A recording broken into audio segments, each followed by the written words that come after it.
Good afternoon, everybody. Hope everybody's doing well and you had a great weekend. This is the Fitness Whenever Wherever, or the FWW365 Podcast. I'm your host, Jay Lex. Hope everybody's doing well, staying safe. We all know the deal.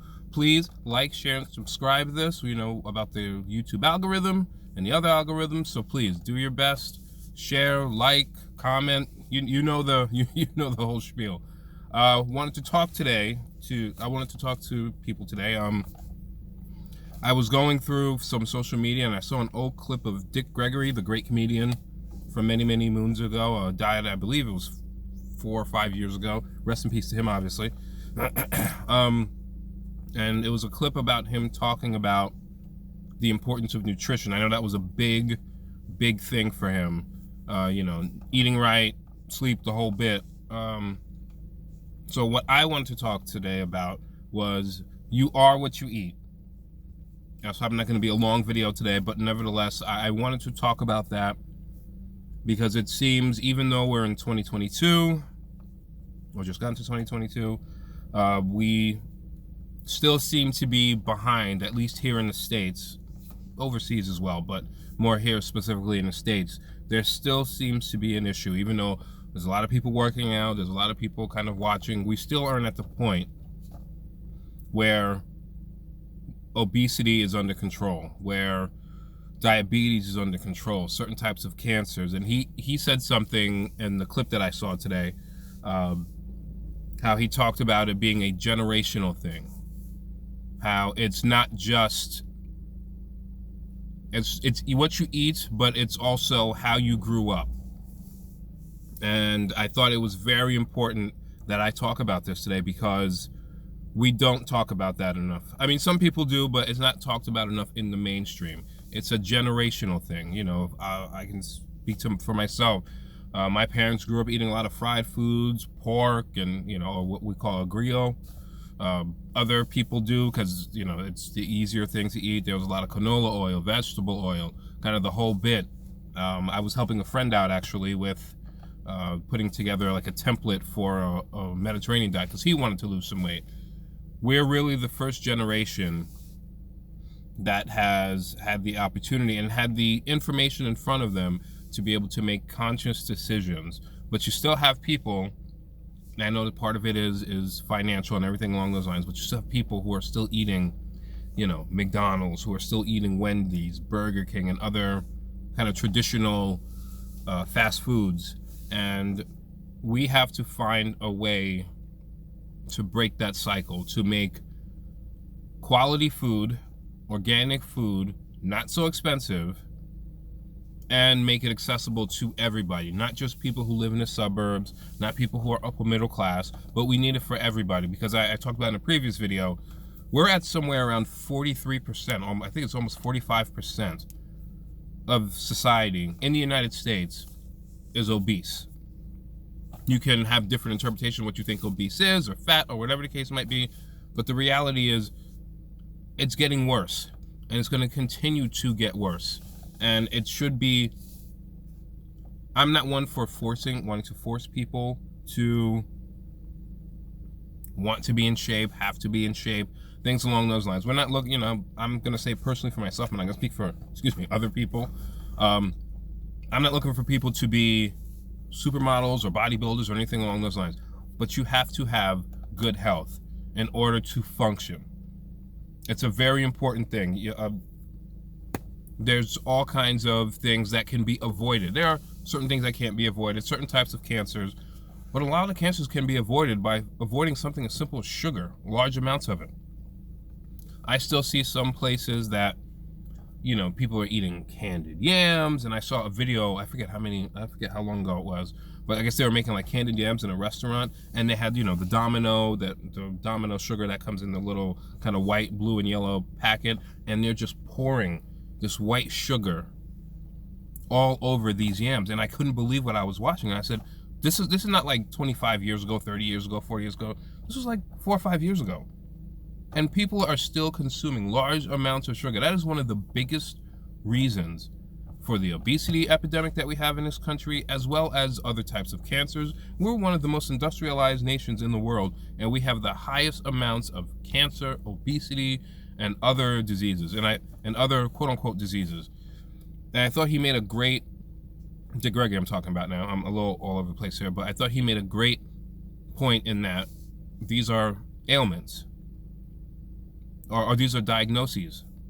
These are things that can be avoided not by simply making, positive dietary changes. I'm not saying you can't go out there and have fun. I can't say you can't go out there and have a drink every so often. I'm not saying you can't go and have a good time and, especially during like football, your beers and wings. But it seems that even though there have been all these advances in terms of technology, even though all this information is still out here, you still have almost 45% of the population, which is considered overweight. And it's, like I said before in the previous video, it's only going to get worse. One of the, I've talked about it previously, the CDC, 4 out of 5 people who've gone into the hospitals have gone to hospitals for all the Ronas, all the COVID stuff. What has been the biggest factor? This is the CDC once again. People who are obese. If you eat right, let's put aside exercise for a second. If you eat right, you can avoid a lot of the issues that people are running into in our society. People are still, I occasionally, I haven't done it much recently, but, periodically you see people who are going to Starbucks or someplace like that, or, going to get coffee or something along those lines, or they get these high sugar drinks, these are full of whatever sugar that they use, a lot of they have the flavors and everything like that, and they have large amounts of sugar in them. And people think that they're getting like an alternative to, bleach sugar. And you're not. And there's sugar in everything. I used to be a big French dressing fan. And then I found out, excuse me. And then I found out how much sugar is in French dressing. And I had to stop using it. And it's in a lot of the dressings. That's why a lot of people have gone with like olive oil and vinegar, because there's no sugar in it. Sugar is one of the biggest culprits as it pertains to disease. This is not me saying it. Other doctors will confirm what I'm saying. We have to, as a society, make the necessary changes for our health and for our longevity. There are other things out there. Obviously, we could talk about, people still smoking cigarettes in 2022, which is shocking to me, considering we know that has a direct link to lung cancer. We have to find alternative ways to deal with stress. We have to find alternative ways to entertain ourselves. Like I said before, I'm not one of these guys who's going to tell you, oh, you shouldn't be going to happy hour. Happy hour is fun, but you shouldn't be going to happy hour 5 days a week. You shouldn't be going to the craft beer place 4 to 5 days a week. Once, twice, sure. You got to have a life, obviously. And we all know what life was like when everything got shut down. You couldn't go anywhere, which will be another story for another day. But what did people end up doing? I thought one of the biggest mistakes that they made during that whole lockdown thing was to shut the gyms down. One of the worst decisions they could have made during that lockdown. Liquor stores are still open. Fast food places were still open. Now, I know the argument for some people is, well, that's all people can afford. Then we have to change that. We have to change that. When are people going to take responsibility for their health and not be dependent upon the government? It's not the government's responsibility. I saw a quote where it said, I'm paraphrasing right now, but basically, you have to live in your body. You have to be able to function in your body. Just to get up a flight of steps. If you're having a tough time getting a flight of steps, something has to change. You can't have a full glass of wine and a pint of ice cream. It's not good for you in the long term. I understand you might be depressed, you might be stressed. You got to find other ways to deal with that stress. A lot of these diseases that people are going through that are family, like there are certain things that are genetic, There could be certain types of cancers, or something, I should say, things that you're more prone to. If there are people who suffer strokes in your family, you're more prone to having a stroke as one of your big medical issues as you get older. Fine, understandable. But what we have to ask is, why would those people previously have stroke? Why did the previous people in your family have strokes? And people say, well, I don't know. They don't generally ask too many questions. Well, we have to look at what they're eating. What are they consuming? What are they putting into their bodies? Now, it was different for them because maybe that information wasn't readily available like it is now. I mean, I'm filming this on a smartphone right now. You can easily go on and find out what's good for you, what's not good for you. I always tell people, read the labels. I did a video many moons ago. When you first walk into a supermarket, all right, depending upon the size of it, and you go into the different aisles, what do you generally see? If you go into the potato chip aisle, you see Lay's, you see Doritos, there's a bunch of other ones I can't remember off the top of my head. If you go into the soda section, what do you see? You see Coke, you see Pepsi, you see Sprite. They purposely put those items in the front because they know more times than not, people are not going to go to the back to see where the organic stuff is. So what do? They pay for it to be near the front. The Tostitos, especially like, we're about a month away from the Super Bowl here. You're going to see there's going to be Coke in the front. There's going to be Tostitos. There's going to be Doritos, Fritos, like all those main chain, all those big time companies are going to have their stuff right in the front for you. Why? Because they want you to see that first. But the organic stuff is going to be way in the back or in an area that you probably didn't even know existed in the store. We have to get out of this mindset. We have to, all they do, most of those companies, all they really do is their biggest, the biggest part of their budget is marketing. All right, read the back of a Doritos bag. You don't know what half that stuff is. Read the back of a Pringles bag. You think like regular Pringles, not even like the sour cream or anything along those lines. Read the back of it. This is a potato chip. This is like a potato it's just supposed to be. Those things have so many additives and so many carcinogenic.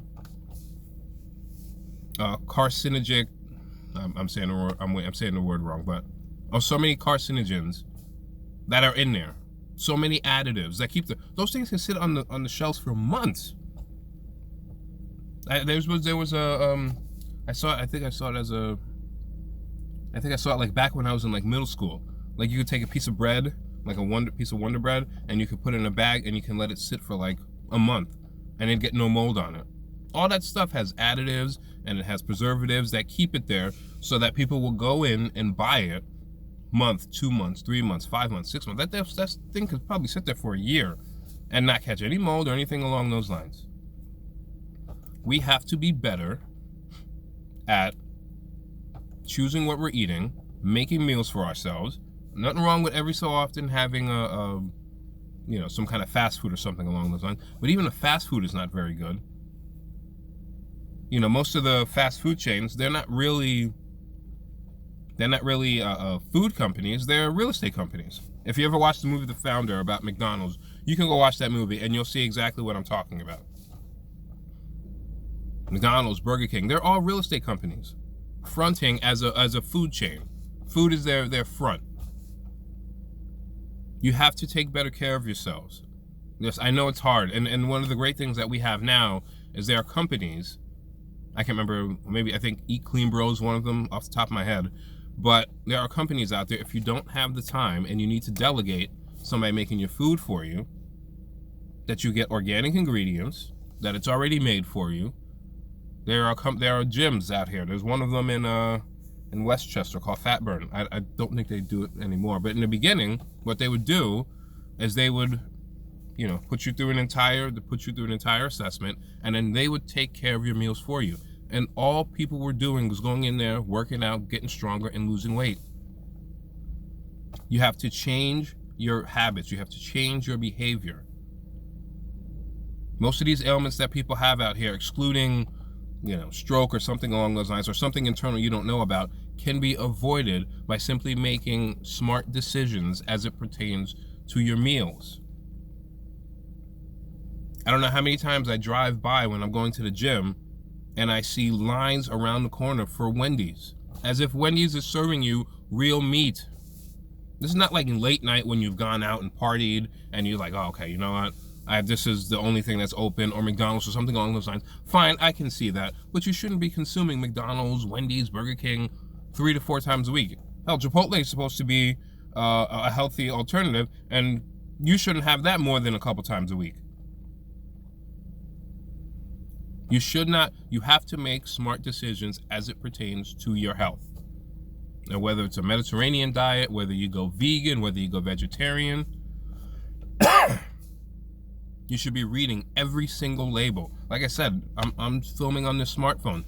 Jump on your smartphone. Oh, what is this ingredient? What is that ingredient? If it's something you've never seen before and you've taken a science class, unless you were in like your chemistry class or something along those lines, you probably shouldn't be consuming it. Whenever you walk into a store and you see, a Doritos bag or something like that on sale, it's because they're trying to get rid of it. Like I said before, everything that they have in a supermarket, they put all the expensive brands, or all the kind of mainstream brands, I should say, are all put in the front. Coke, Pepsi, I think Doritos and all those fall under that category too. Sprite. I'm trying to think of other ones that don't come off the top of my head. But all those things, they're all put in the front. You have to go and investigate and see what alternatives there are so that you can make the most informed decision as it pertains to your health. Okay, I can get into walking and all that other stuff. I can do that in other videos. But it's very important that people start taking that part of their health very seriously. Working out is not going to do it. I can tell you right now, working out is about 10 to 20% of it. The other 80 to 90% is what you're consuming, what you're eating, how many meals you're getting in. It's the same thing with like protein bars or protein shakes or the powders and everything like that. It's the same exact thing.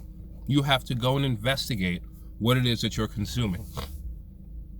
You have to go in and investigate what are the ingredients that are being put in these different protein powders, and you see a lot of the protein bars. Not all of them, they're not all created equal. You have to go on your phone, do the research. Oh, I don't like that. I don't like this. You see a lot of companies now, they're going out of their way to make it very simple. All right, these are ingredients that you can read, that you understand, you've seen them before. You shouldn't have, coloring, extra coloring, and all these other fragrances and tastes. If it's not natural, you should not be eating it. And you also have to be careful with the organic thing too, because that is, the either the USDA or the FDA. Organic, FDA approved or anything along those lines, it doesn't mean anything. You have to do the additional research, because I've seen it somewhere and I can't remember. I want to give the person credit, but basically the FDA is not science, it's a business deal. It's the same thing with the whole organic thing. You have to look into these various companies, because if I have enough money and I can pay somebody off, I can put USDA, I can put FDA, I can put, organic. There's very few regulations on it. So you have to do your due diligence in order to make sure that what you're consuming is actually that. That's why it's important, if you can, depend upon where you live, go to a farmer's market. They're a little more expensive, and we do have to find a way for them to be able to make a profit, and for other people aside from upper middle class, etc., to be able to have access to these foods. But the reality is, if you can go to a farmer's market. Go to one of those small organic stores where it's a little more expensive.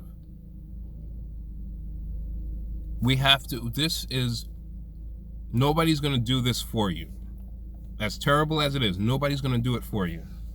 Nobody's going to hold your hand and tell you that you need to eat better, you need to exercise, things along those lines. You have to do it yourself. We know of the level of corruption. We know of the level of I won't say ineptitude, but blind ignorance. We know all those things still exist. We know all those things. We see it every day in the news. So I'm not going to bore you to death with that. But please continue to be vigilant as it pertains to your diet. I shouldn't even call it diet. As it pertains to your lifestyle change. You shouldn't be eating, hamburgers every day, even if it's organic.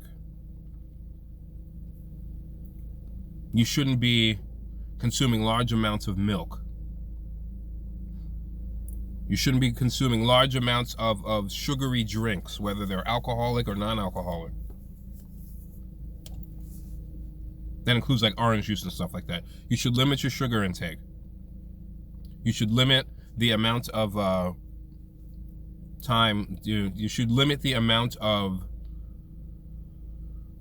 sugars and candies and things along those lines. You should really be limiting. Quite honestly, you should be eliminating them. But I know, some people like to. Everybody's got their little vices, so that's all good. You should be limiting your salt intake. That can lead to hypertension. You should be limiting your sugar intake. That can lead to diabetes.